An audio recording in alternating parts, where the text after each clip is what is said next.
छोटा नागपुर के अंग्रेजों के खिलाफ क्रांति का शंखनाद करने वाले स्वतंत्रता सेनानियों की जब भी चर्चा होती है तो सबसे पहला नाम बिरसा मुंडा का लिया जाता है। बिरसा मुंडा झारखंड के इतिहास में एक बहुत ही महत्वपूर्ण नाम है। बिरसा का जन्म खूंटी जिला के उलीहातू में 15 नवंबर सन 1875 को हुआ। वह एक गरीब किसान सुगना मुंडा का बेटा था। उसकी माता का नाम करमी था। बिरसा मुंडा ने शादी नहीं की, बाकी सभी भाई बहनों की शादी हो चुकी थी। इधर बिरसा मुंडा कुछ बड़े हुए तो उनके मामा उन्हें अयूब हातू लेकर चले गए।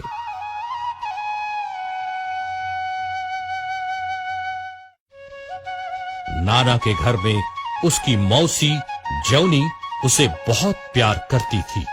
यहां तक कि जब उसकी शादी हुई तो बिरसा को अपने ससुराल खंटगा गांव लेकर आ गई। इन्हीं दिनों बिरसा एक ईसाई धर्म प्रचारक के संसर्ग में आ गए।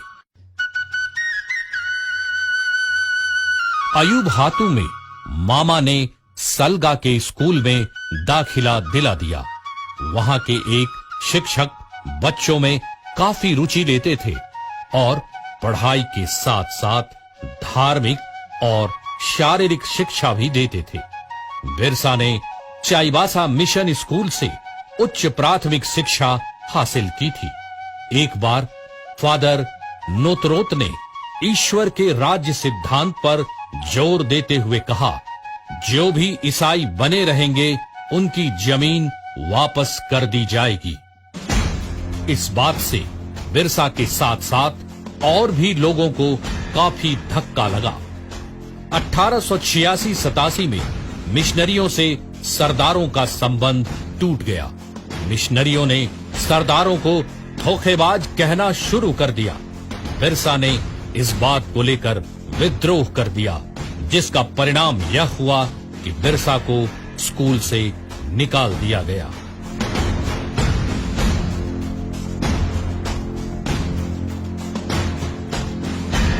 घर की स्थिति अच्छी नहीं होने के कारण परिवार को बार बार सहारे की जरूरत पड़ती थी। कभी चकदल तो कभी उलीहातू। परंतु बिरसा अपने को उन लोगों से अलग कर नौकरी की खोज में कंदेर गांव गए और वहीं नौकरी कर ली। फिर बाद में गौड़बेड़ा में एक बुनकर परिवार में नौकरी की। वहीं बिरसा आनंद पंडा के संसर्ग में आए। आसपास के गांव के लोग आनंद पंडा से शिक्षा ग्रहण करने आते थे। बिरसा उनके खेतों में काम करते, फिर शाम को उनके साथ भजन कीर्तन किया करते, प्रवचन सुनते, महाभारत और रामायण में वर्णित अर्जुन, राम, कृष्ण और भीम आदि की कथा सुनते, जिसका उनके व्यक्तिगत जीवन में बहुत गहरा प्रभाव पड़ा। 3 वर्षों तक आनंद पंडा के साथ रहकर उन्होंने जिंदगी की बहुत सारी सच्चाइयों को जाना। आनंद पंडा जिस जमींदार जगमोहन सिंह के यहां काम करते थे, बिरसा भी अक्सर उनके साथ वहां जाया करते थे। परंतु जमींदार की क्रूरता से वे बहुत ही विचलित हुए, जिसका प्रभाव उनके आगामी जीवन पर भी पड़ा।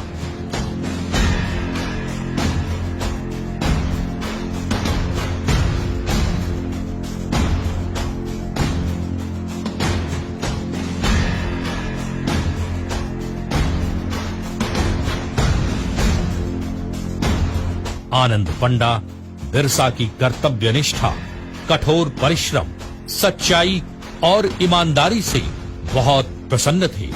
यही कारण था कि उन्होंने बिरसा को कुछ मंत्र भी सिखाए ताकि वे अपनी जनजातियों के दुख को कुछ कम कर सके।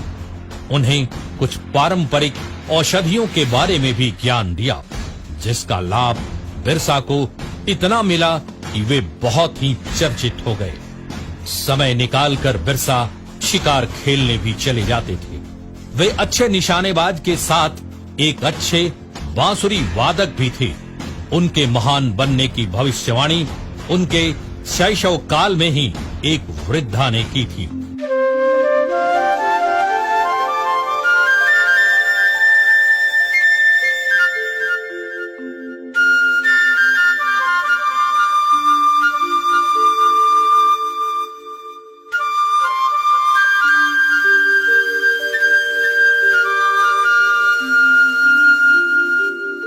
इसी दौरान बिरसा की एक अन्य वैष्णव साधु से, जो भी भक्ति समुदाय के थे, मुलाकात हुई और 3 महीने तक उनके प्रवचनों को बिरसा ने सुना और काफी प्रभावित हुए। उन्होंने मिशन धर्म का पूर्णतः त्याग कर वैष्णव धर्म को ही अपनाया। बिरसा गांव के लोगों की सेवा करने लगे। उन्हें खाना देना, मंत्र देना, उन्हें निरोग करने के लिए प्रार्थना करना आदि उनकी दिनचर्या में शामिल हो गए। खुद तो निरामिष बन ही गए और लोगों को भी इसके लिए आह्वान किया।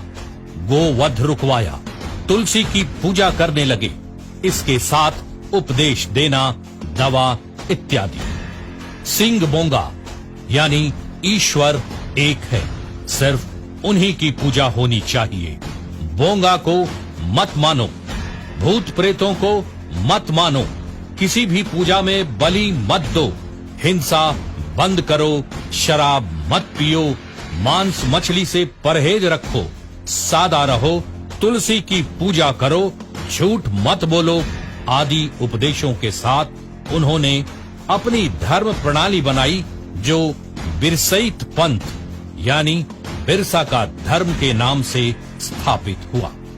एक बात और सामने आती है, जब बिरसा ने एक स्वप्न देखा और उसकी चर्चा वीर सिंह मुंडा नामक व्यक्ति से उन्होंने की थी। उनके मुताबिक स्वप्न में उन्हें दिव्य दर्शन हुए और उनके अंदर किसी शक्ति का प्रसार हुआ। लोगों ने यह अनुभव किया कि बिरसा के अंदर अलौकिक शक्तियां आ गई हैं। वे प्रार्थना करते, प्रवचन सुनते। महामारी और चेचक के समय बिरसा ने गांव-गांव जाकर लोगों की खूब सेवा की। ग्रामीणों के मन में बिरसा के प्रति और भक्ति जागी। इन्हीं सब कारणों से लोगों ने उन्हें भगवान माना। बिरसा ने सरकार के विरुद्ध जब खुलेआम विद्रोह का आह्वान किया, जमींदारों और अंग्रेजों द्वारा उनके अनुयायी अभी भी सताए जा रहे थे। बिरसा ने लोगों को उसके नेतृत्व में संगठित होकर लड़ने का आह्वान किया। इन बाहरी लोगों के विरुद्ध सशस्त्र प्रतिशोध और संस्कृति को नवजीवन देने की दोहरी प्रक्रिया घुल मिल गई और आगे चलकर उसकी परिणति मुंडाओं के 19वीं शताब्दी के अंतिम विद्रोह उलगुलान में हुई, जिसका नेतृत्व बिरसा मुंडा ने किया।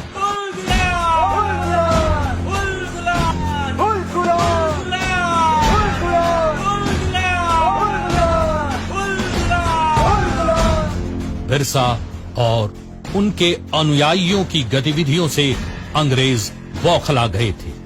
किसी भी प्रकार सरकार इस आंदोलन को दबा देना चाहती थी। मियर्स, जो रांची के जिला आरक्षी अधीक्षक थे, 24 अगस्त 1895 को स्वयं बिरसा के गांव चलकर गए और बिरसा को सोए हुए में गिरफ्तार कर रांची लाए, जहां बिरसा को रांची जेल में रखा गया।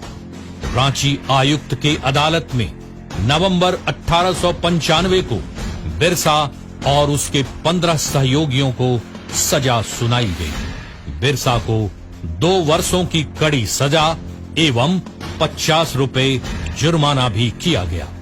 पैसा नहीं अदा करने पर 6 महीने की और सजा काटने का आदेश दिया गया।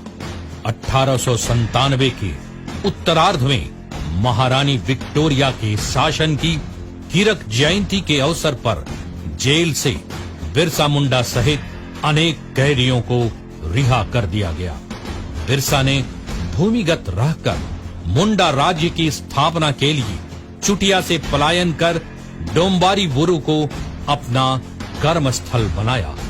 चारों ओर से पहाड़ों से घिरे हुए इस स्थान से बाहर जाने के लिए सिर्फ एक ही रास्ता था जो डोंबा घाटी की ओर जाता था। बिरसा की सेना की सदस्य खूंटी, रांची, चक्रधरपुर, बुंडू, सिसई आदि जगहों में फैले हुए थे। उसकी सेना का मुख्यालय खूंटी में था। विद्रोह 25 दिसंबर 1899 ईस्वी को शुरू हुआ था। विद्रोहियों ने सरवादा मिशन हाता, मुरहू मिशन हाता पर एवं बोरजो मिशन पर आक्रमण किए। बिरसा की इन गतिविधियों के कारण रांची के उपायुक्त ने खूंटी, तमाड़ और रांची में काफी बड़ी घेराबंदी की। बिरसा और उसके अनुयायियों को पकड़ने के लिए पुलिस ने अपना नियंत्रण केंद्र बंदगांव में रखा, जहां के जमींदार जगमोहन सिंह थे। समय को देखते हुए बिरसा भी अपनी नीति में बदलाव लाते थे। तीर धनुष तथा गोला बारूद का मुकाबला चलता रहा। अंत में बिरसा के अनुयायियों की पराजय हुई। लगभग 300 लोग बंदी बना लिए गए। वस्तुतः सैल रकब कांड के बाद आंदोलन में बिखराव शुरू हो गया, किंतु बिरसा मुंडा को पकड़ा नहीं जा सका। बिरसा चक्रधरपुर के जंगल में जा छिपे। जगमोहन सिंह के आदमी वीर सिंह महली आदि 500 रुपए के इनाम के लालच में बिरसा को 3 मार्च 1900 ईस्वी में रांची ले आए। यह उनके जीवन की अंतिम यात्रा सिद्ध हुई। बिरसा को रांची जेल भेज दिया गया। रांची जेल के अपने प्रवास के दौरान ही बिरसा मुंडा की मृत्यु 9 जून 1900 ईस्वी को प्रातः 8 बजे हो गई। रिकॉर्ड के मुताबिक उनकी मृत्यु हैजा से हुई, किंतु माना जाता है कि उन्हें अंग्रेजों ने जहर देकर मार डाला। बिरसा मुंडा ने खूंटकटी अधिकार को मुंडाओं का जन्म सिद्ध अधिकार बताया था। हमेशा यह प्रचार करते रहे कि अबुआ राज एटे जाना, महारानी का राज समाप्त हुआ। आदिवासियों को खोए हुए अधिकारों को वापस दिलाने तथा शोषण से मुक्त कराने के लिए आज भी बिरसा को याद किया जाता है। आज भी आदिवासियों में नए युग की प्रेरणा पुंज माने जाते हैं। सरकार ने बिरसा जयंती झारखंड स्थापना दिवस के रूप में मनाकर उन्हें सम्मानित किया है। ऐसे वीर सपूत बार बार नहीं पैदा होते। हमें उन पर गर्व है। उनकी स्मृति को हर झारखंडी, हर भारतीय शत शत नमन करता है।